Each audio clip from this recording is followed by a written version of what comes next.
This is a single function apparatus called a wristwatch. Now, if you're over 25, you wear one of these.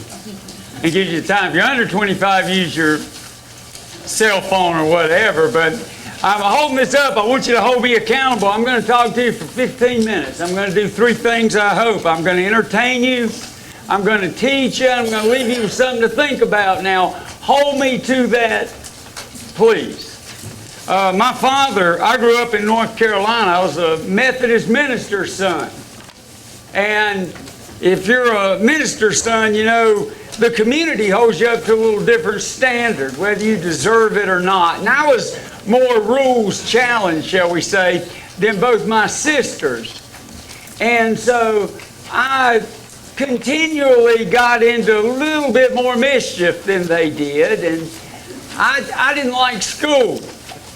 And I remember in the first grade, it was all Mama could do to get me to do my homework. And I came home one day and cut the TV on, and I saw something that truly changed my life. It was the old Superman show. Now, guys, if you're my era, this is black and white. And it was the old, where it came on and said, faster than a speeding bullet. More powerful than a locomotive, able to leap tall buildings with a single bound. Look up in the air, it's a bird, it's a plane, it's Superman. Disguised as mild-mannered reporter Clark Kent fights a never-ending battle for truth, justice, and the American way. Ladies and gentlemen, I was hypnotized. I was excited and inspired. I knew that my calling was to be superhero. And so I changed overnight. I started acting like I thought Superman would act when he was 8.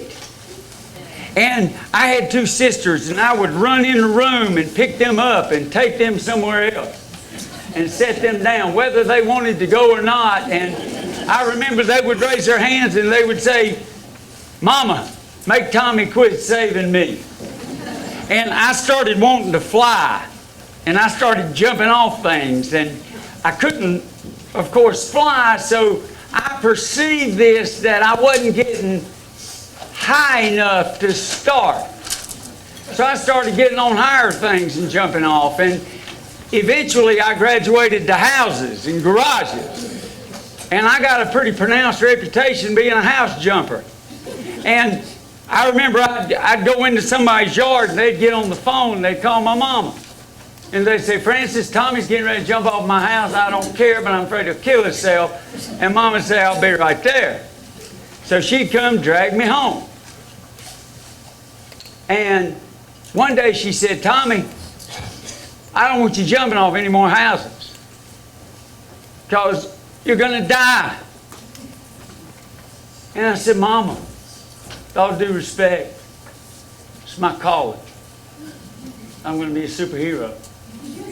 And I've been jumping off houses for the better part of 6 weeks, and, well, I'm not dead yet." And she said, "Honey, if you jump off another one, I'll kill you." And guys, that cooled my jets. And I was pretty good till Christmas came. Mom and Daddy made a well-intentioned but a mistake in their gift giving. And they gave me a little Superman outfit. And guys, it fit beautifully. It was made for me. I mean, I'm getting chill bumps talking about it. I would put it on and I'd walk out in front of my house and wave at traffic.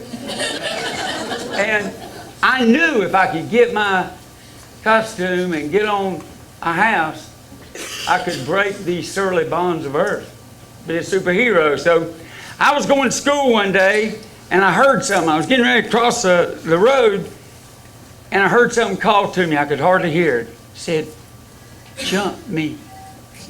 And I listened a little higher and it said, "Jump me." And I looked. Ladies and gentlemen, it was the most beautiful jumping house I'd ever seen.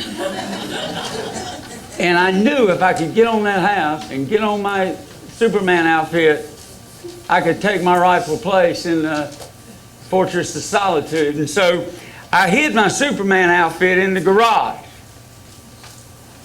And the next day, when all my friends crossed the road, I went in the garage and changed into my Superman outfit and started climbing up the rain gutter to get on the house. Now, it was 3 stories high. And when I crawled past the second story, the woman who owned the home, Miss Grace Wright, was on the telephone. She saw me, and being familiar with my outfit and my reputation, she hung up and called Mama. She said, Francis, Tommy's getting ready to jump off my house. I don't care, but I'm afraid to kill himself. Mama said, I'll be right there. All this happening unbeknownst to me. Now, guys, I got on that house, and it was beautiful. The sky was that real deep blue, and you know what I'm going to say when I tell you it smelled like football weather, you know, that crisp air. And I knew this was the day. And I kind of teared up because I was going to have to leave Mom and Daddy. And I remember looking at the edge of the house and looking down and going, whoa. For the first time I thought, I better be able to fly because I'm up here. But I trusted myself, so I got on the pitched roof and ran down and started to jump. And when I did, out of the corner of my eye, I saw Mama walk into the yard. Now, I don't know if you've ever tried to stop in mid-jump, but it's relatively disconcerting. And when I did, I caught my cape in the rain gutter. Guys, I hung myself. I was hanging up 3 stories. I thought I was going to die. I was seeing little spots in front of my eye. And I reached up and undid the bow on my cape. And a good and a bad thing happened.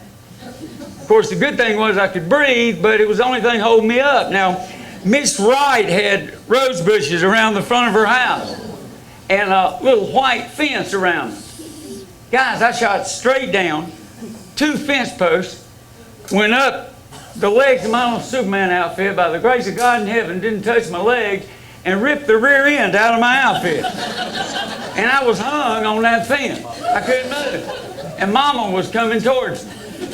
And I was trying to run, and the only thing I think was I've hurt myself and I'm paralyzed.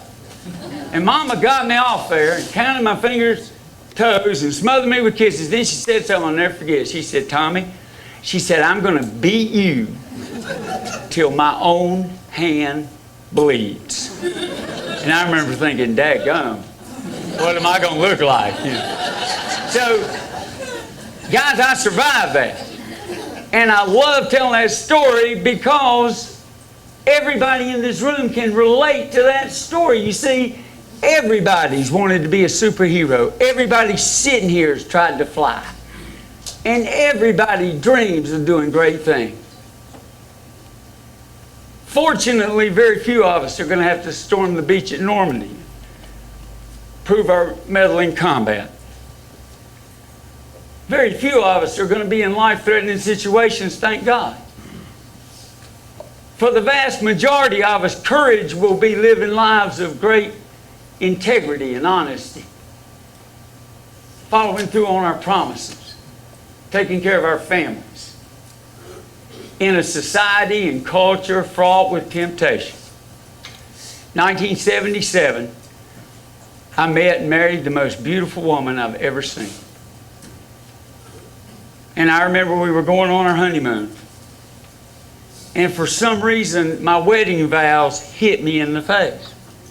I looked at my wife, and she was so beautiful, and I loved her so much. And I remember thinking, for better, for worse, for sickness and health. And I got scared, not because of the commitment. I was scared I would let my wife down.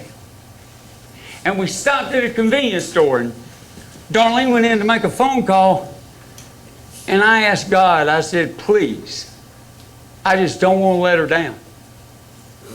That commitment, that vow before you, let me live a life of integrity where she's proud and where I follow through. And life's good, guys. In 2005, we were getting ready to celebrate our 28th wedding anniversary, and we were going on a cruise.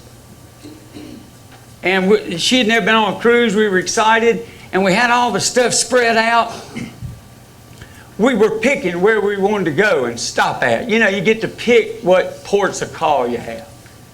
And we were picking them out, and we were painting our kitchen cabinets. And Darlene felt some pressure in her back every time she bent over to paint. You know, it's funny, in the time it takes an x-ray to be developed, or blood test to be run, your life will change forever. And it will never again be like it was. And within a week, instead of figuring out which ports of call we'd have, we were figuring out which exit we would take off the interstate so my wife could vomit after her treatment. And about 20 years previous to that, I was sitting in a meeting just like you. And it was the end of the day, just like now. And I was tired just like you. And I was half listening. And the next week when the representative came around, I don't know if you remember an old TV show, Green Acres. This salesman was like Mr. Haney. And he was in front of a coffee machine. Guys, I avoided him like the plague. I didn't want any benefits. I wanted to be left alone. I went without coffee for 3 days. Finally, it was either buy something or kill the president. It was going through caffeine withdrawal. So I walked in and bought something, and I put it in a drawer and forgot it. I forgot the product. And one day after a treatment, I was going home and I remembered. And I went home and found the paperwork, and it dawned on me. I wasn't looking at a financial instrument or a contract. I was looking at my wedding vows. I was looking at the promise I'd made my wife 28 years earlier, in sickness and in health. And because I'd made that decision, I could care for my wife for 2 years. The money was paid directly to me. I took a leave of absence, and I got the unique, God-given experience to make sure that anything we had not said to each other in the hectic marriage of 28 years, we said. We held hands for 2 years and watched every sunrise and sunset together. We listened, holding hands, to every rainstorm together. We made homemade pizza on Wednesday nights, holding hands together. We held hands and sang every KC and the Sunshine Band song together. And we would hold hands and move the furniture back and dance the hustle and the bus stop together. And we laughed like teenagers. And when the time came for me to give her hands to our Heavenly Father, we were together because of a decision I'd made and not even thought that much about, because I'd made a decision to buy a product that gave me that financial freedom. The disease took my wife, but it didn't take my home or my family or the dreams we had for our kids. Isn't it funny, the answers that you get to your prayers? You know, you're going to be making decisions the next couple of weeks and the next year in your family. The decisions you make, you remember every day your spouse and kids see the S on your chest when you work and live that life of integrity. The angel that answered my prayer came look like Mr. Haney, the salesman, in front of a coffee machine. I hope the questions that you answer will give you the security that you need and want and desire for you and your loved ones. I leave you with the words of St. Francis of Assisi, who said, known and unknown, kind and sincere, we have all entertained angels unaware. Thank you. Have a good year. God bless each other.